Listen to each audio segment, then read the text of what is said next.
Now that we discussed the sponge brain in more detail, let's go and practice. The assignment is as follows. Find a partner you want to work with. Can be a fellow student, can be a friend, can be a family member, doesn't really matter. Anyone with a sponge brain tissue that is reacting or has reacted in the past. Digestive issues.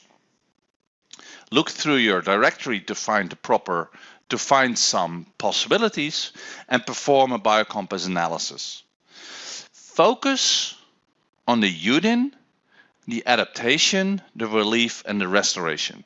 So what happened that really shocked them? What triggered them? What startled them? What happened?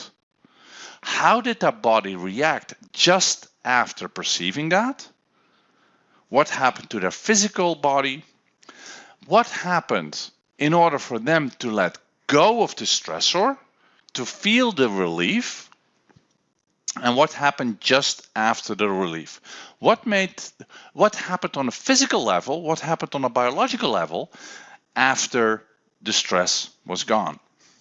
Write your findings and reflections in the forum.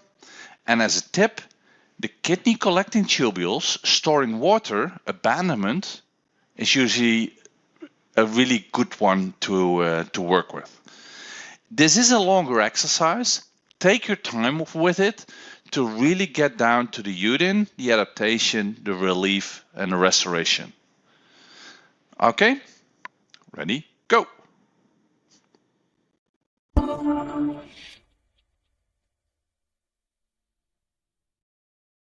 Now go to free.biocompass.org and get more additional resources, all free.